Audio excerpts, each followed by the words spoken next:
ایک صحابی سے روزے کی حالت میں اپنی بیوی سے ہم بستری ہو گئی. مسئلہ یہ ہے کہ روزے کی رمضان میں کے روزے میں اگر زوجہ سے ہم بستری کر لے،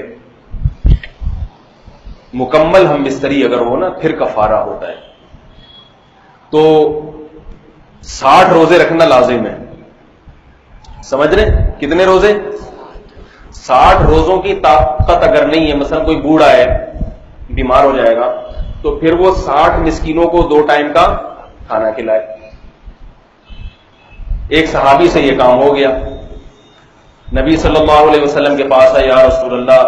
اور بڑا دلچسپ واقعہ ہوا کہ میری زوجہ جو تھی وہ کہیں جا رہی تھی تو ان کی پنڈلی نظر آ گئی اور میں بالکل بے قابو ہو گیا. یہاں تھوڑی سی حیا کے خلاف بات ہے، لیکن ایک بات بتا دوں، یہ جو انٹرنیٹ پر بےہودہ چیزیں دیکھتے ہیں نا آج کل لوگ، فلمیں، فحش، اس سے سب سے بڑا نقصان پتہ ہے کیا ہوتا ہے؟ انسان کی اپنی بیوی کی طرف رغبت کم ہو جاتی ہے. اس نے اتنا کچھ، اتنے ڈیزائن دیکھ لیے ہیں کہ اب اس کو اپنی بیوی پھیکی سی معلوم ہوتی ہے. بیزار ہوتا ہے کہ اللہ کرے یہ ٹرک کے نیچے آ کے مر جائے. بچوں کی ماں ہونے کی وجہ سے تو تھوڑا خیال کر رہا ہوتا ہے، لیکن جو ایک اللہ نے مرد کی عورت کی طرف رغبت رکھی ہے میاں بیوی میں، تو ایک بہت بڑی وجہ یہ بھی ہوتی ہے، وہ رغبت ختم ہو جاتی ہے. یہ اس آدمی کو دنیا میں عذاب ملتا ہے جو حرام کاریوں میں اپنی نگاہوں کو برباد کرتا. اس کی مثال ہے، آپ باہر جائیں اور کبھی بہاری بوٹی کے قریب سے گزر رہے، کبھی شامی کباب، اتنی خوشبوئیں آ کے گھر کی دال اچھی لگے گی آپ کو؟ ہے بھائی؟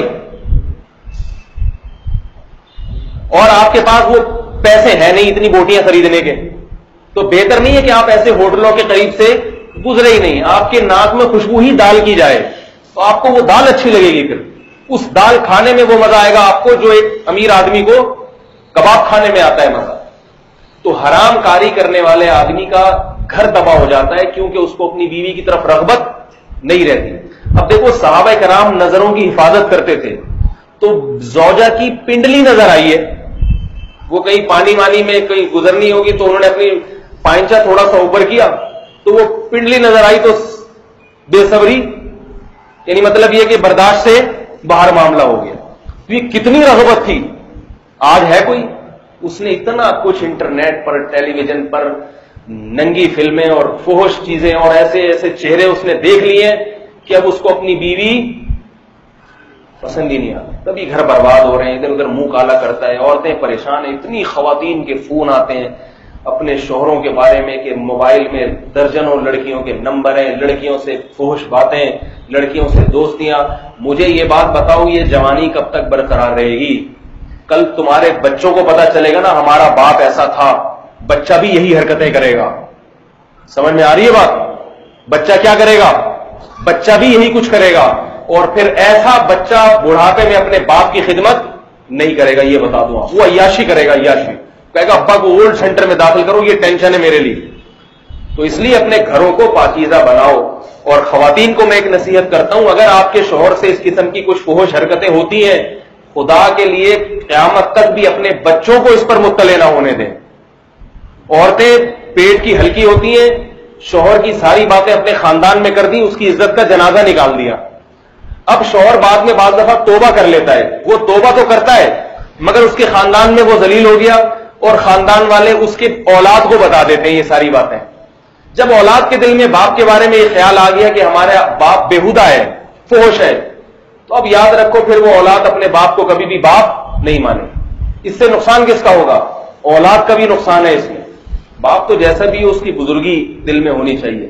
تو صحابی نے کیا فرمایا کہ میں بے قابو ہوا اور مجھ سے یہ حرکت ہو گئی. تو رسول اللہ صلی اللہ علیہ وسلم نے ارشاد فرمایا کہ 60 روزے رکھو. کتنے؟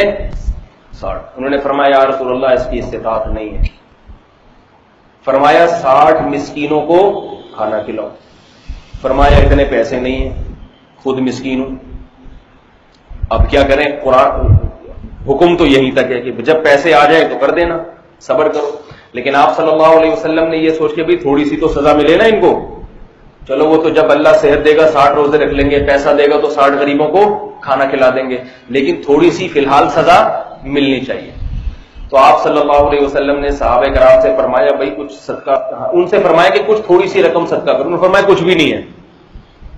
تو آپ صلی اللہ علیہ وسلم نے صحابہ سے فرمایا کہ ان کو کچھ پیسے سب جمع کر کے دے دیں.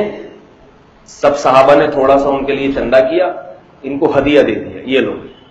آپ صلی اللہ علیہ وسلم فرمایا جاؤ مدینہ میں کسی مسکین کو صدقہ کر دو، یہ رقم تمہارے بھی نہیں ہے، لوگوں نے جمع کر کے دیے، چلو لوگوں کے پیسے لے لو اور جا کے کسی مسکین کو صدقہ کر دو.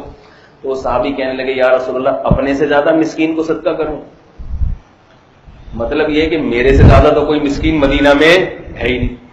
آپ صلی اللہ علیہ وسلم مسکرانے لگے، فرمایا جاؤ کھاؤ اور بیوی بچوں کو کھلاؤ. غلطی بھی ہوئی اور پیسے بھی آ گئے. تو یہ نبی صلی اللہ علیہ وسلم نے ان کے ساتھ محبت کا معاملہ کیا.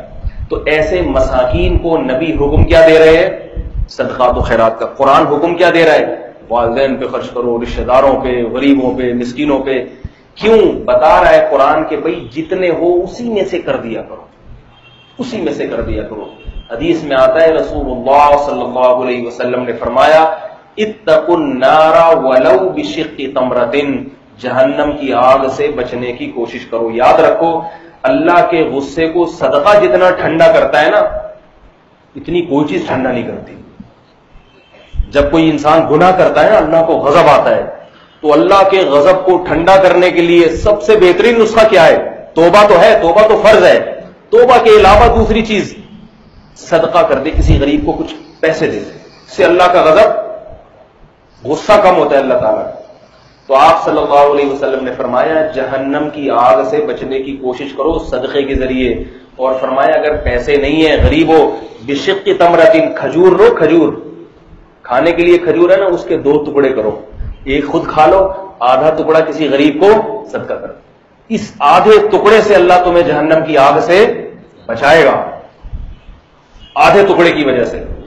تو یہ جس غریب کے پاس یہی ہو، ایسا نہ ہو کہ میں اور آپ کی کھجوریں لے کے چٹانا شروع کرتے ہیں غریبوں کو کہ بھئی آدھے ٹکڑے سے ہوتا ہے. ہم اور آپ کو اللہ نے بہت اچھی حیثیت دی ہے، ہمیں تھوڑا سا زیادہ خرچ کر دینا چاہیے. اور خرچ کرنے سے مال بڑھتا ہی ہے. آج تک کسی کا مال کم نہیں ہوا. اللہ کے نبی صلی اللہ علیہ وسلم نے فرمایا کہ صدقہ کرنے سے کبھی بھی مال کم نہیں ہوتا.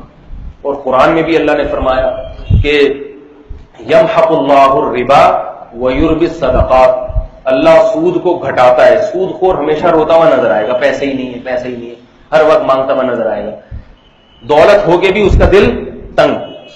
اور آپ صلی اللہ قرآن مجید میں اللہ نے فرمایا ویربی الصدقات، صدقات کو اللہ کیا کرتے ہیں؟ بڑھاتے ہیں. دنیا میں بھی بڑھاتے ہیں، آخرت میں بھی بڑھاتے ہیں.